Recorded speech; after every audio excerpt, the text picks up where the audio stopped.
Ya, kali ini kita akan membahas mengenai webcode seri SQL injection yang intro. Jadi di sini lengkap ya beberapa informasi terkait SQL injection, mulai dari konsep dan juga vulnerability-nya. Jadi kita mulai saja semisal ini ya. Untuk part nomor 2, di sini kita disuruh untuk SQL comment biasa untuk men-select data dari tabel employee. Kita akan memilih data Bob Franco. Jadi komennya kita komen ini, select bintang from employee where user ID sama dengan ini ya, punyanya Bob Franco. Simple saja. Jadi kalau untuk SQL injection ini minimal kalian paham ya mengenai SQL comment, mulai dari select, update, drop, alter dan lain sebagainya.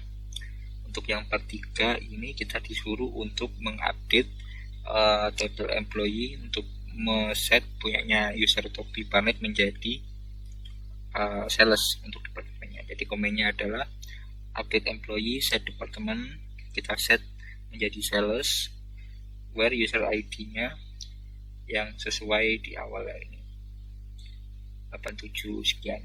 Ya, untuk nomor 4 kita disuruh untuk memodify terkait dengan data structure database.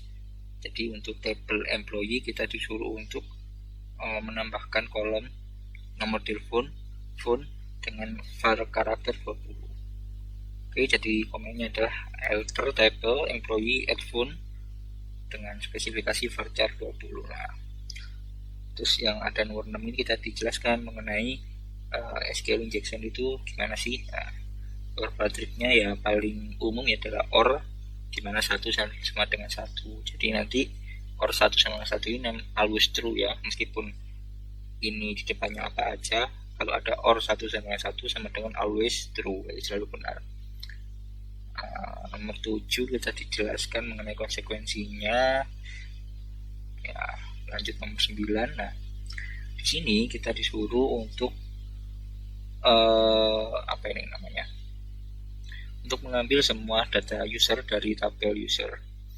Nah, kalau kita render saja, maka dia ada errornya. Jadi errornya di sini ya, ada showcase tampilan kalau kita pilih semisal Smith ini, SQL-nya gimana sih? Oh, jadi gini. Kalau gini SQL-nya jadi gini. Jadi kita bisa coba-coba ya selagi belajar. Nah, untuk jawabannya itu kita pilih last name Smith or 1 sama dengan 1-nya itu yang ini ya. Ketika klik get account info muncul semua data. Kenapa demikian? Karena query-nya itu first name sama dengan John, last name Smith or 1 sama dengan 1. Nah, itu didapat dari mana? Dari sini. Jadi last name ini script yang ini kita masukkan ke sini. Jadi memang kita masukkan Smith, kemudian kita append or 1 sama 1. Jadi semua data terambil. Untuk part nomor 10 kita disuruh untuk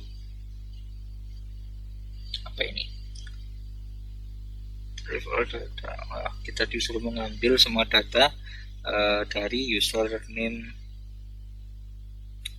papernya. Jadi search ya ini. Jadi misal kita coba ini K,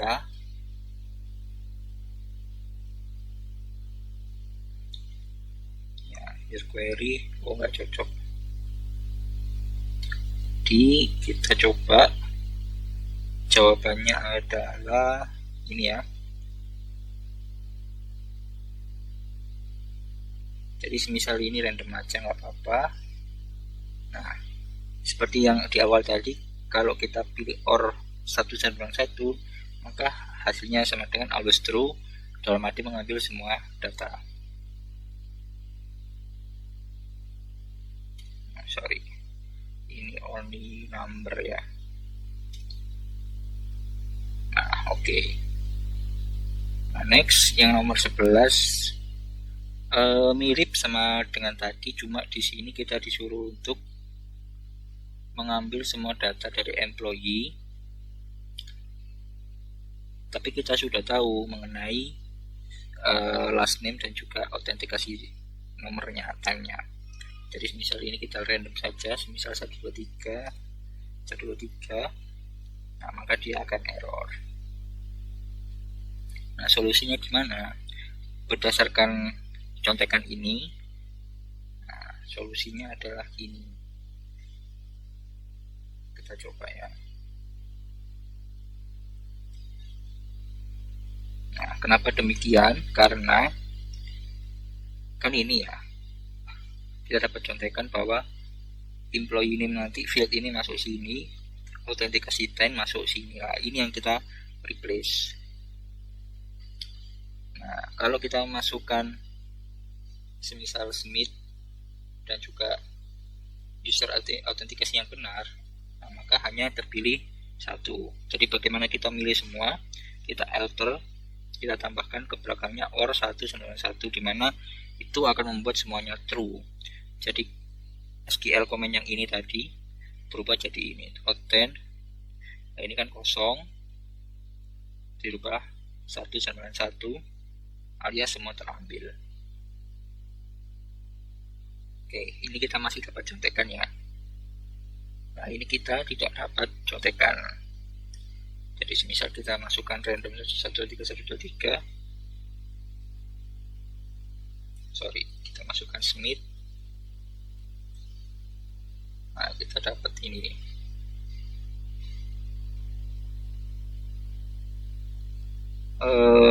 Ini udah aku rubah ya.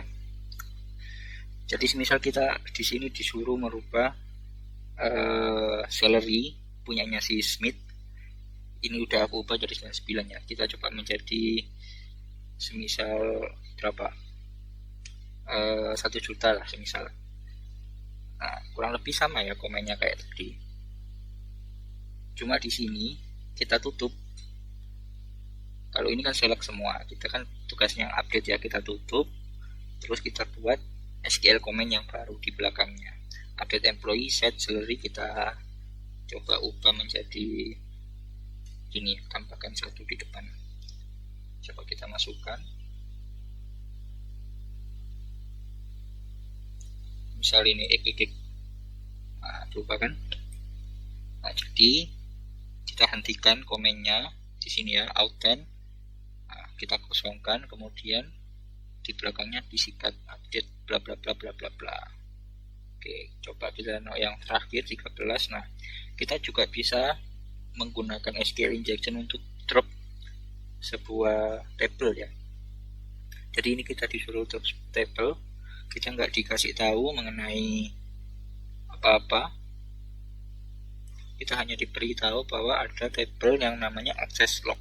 Nah, jadi di sini itu merupakan search query ya. Biasanya search query itu kurang lebih kayak gini ya, select bla bla bla, like bla bla bla. Nah, di sini kita masukkan komen ini, kita tutup searchnya, kemudian kita tulis lagi, kemudian kita hentikan komennya, komen SQL-nya, kita tulis SQL baru. Jadi di sini ada 2 SQL komennya, yang pertama select, yang kedua drop. Nah, kemudian jangan lupa kita tambahkan semikolon terus dash. Ini fungsinya adalah mengkomen SQL yang berikutnya. Jadi kan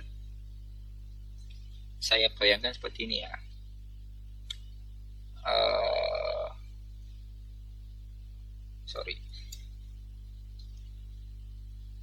Ya klik-klik ya, misal gini. Nah, kalau kita tanpa ini, maka hasilnya akan seperti ini.